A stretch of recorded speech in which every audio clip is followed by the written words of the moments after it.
बिहार विधानसभा चुनाव को लेकर सभी पार्टियों के द्वारा अपने अपने प्रत्याशियों के पक्ष में जोर शोर से प्रचार किया जा रहा है। इसी क्रम में जहानाबाद विधानसभा क्षेत्र से जन स्वराज पार्टी के प्रत्याशी अभिराम शर्मा के समर्थन में उतरे जन स्वराज के नेता अच्छे आनंद ने राजद प्रत्याशी राहुल शर्मा के पिता जगदीश शर्मा पर बड़े आरोप लगाते हुए कहा कि जगदीश शर्मा को पहले उनको घोसी विधानसभा क्षेत्र के मतदाताओं को अपने कार्यकाल का हिसाब देना चाहिए। इसके बाद जहानाबाद के 5 वर्ष तक सांसद रहे उसका भी हिसाब देना चाहिए। राहुल शर्मा भी घोसी से विधायक रहे हैं, उन्हें भी अपने कार्यकाल का हिसाब जनता को देना चाहिए। यानी साफ तौर पर अच्छे आनंद ने कहा कि जगदीश शर्मा को जहानाबाद की जनता भली भांति जानती है। वे चारा घोटाला के सजायाफ्ता भी रहे हैं। सीबीआई ने उन्हें जेल भी भेज चुकी है। जहानाबाद में परिवारवाद की राजनीति अब नहीं चलेगी। जहानाबाद के मतदाताओं को जवाब देना होगा।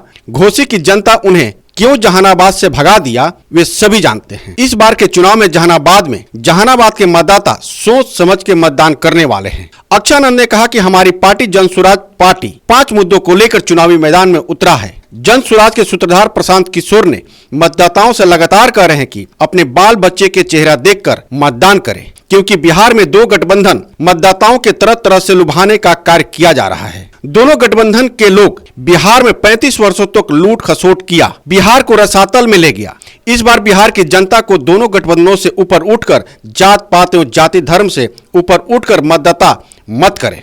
मतदाता अपने बच्चों के चेहरा देखकर वोट करें तो निश्चित रूप से स्कूल बैग छाप पर बटन भी दबा सकते हैं आप। जिस तरह से जन स्वराज के नेता अक्षय आनंद ने अभिराम शर्मा के पक्ष में मतदाताओं को अपने बातों से लुभाने का प्रयास किया, अब तो यह समय बताएगा कि अक्षय आनंद का ये लुभावन जनता पर कितना प्रभाव और मतदाताओं को कितना अब उनके ओर मोड़ पाता है। जन स्वराज का जो पहला एजेंडा रहा है, जो पिछले 3 साल से हम लोग पदयात्रा कर रहे हैं, उसमें लोगों को नेता के बेटे के लिए वोट नहीं, आप अपने बच्चे के लिए वोट करें, शिक्षा के लिए वोट करें, स्वास्थ्य के लिए वोट करें, रोजगार के लिए वोट करें। जन स्वराज का ये एजेंडा है। और आज देखिए, जब जन स्वराज तो जो आजकल सोकॉल्ड नेता जो बने फिरे घूम रहे हैं, वो भी गाना गा रहे हैं भैया कि हमें भी व्यवस्था परिवर्तन करना है। तो भैया ये बताओ कि 35 साल 40 साल से कौन था इस व्यवस्था में?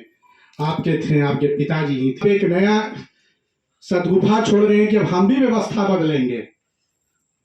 तो भाई 40 साल से तो आप ही के पिताजी राज कर रहे थे, क्यों नहीं व्यवस्था बदली? आज आपको दिख रहा है कि जब जन स्वराज ने ये मुद्दा उठाया तो आपको ये भी दिख रहा है कि अंचल अधिकारी ऑफिस में भी घूस लिया जाता है। भाई तो आप तो वही कर रहे हो, तो कम से कम कुछ तो बात ऐसा करो कि जो जन स्वराज नहीं बोल रहा है। अब तो आप जन स्वराज की बात करने लगी है, बात में नहीं बटने वाला है। इस बार जनता झाड़ू मार कर भगाएगी। जहानाबाद से कुल अंचल लाइव के लिए पंकज कुमार की रिपोर्ट।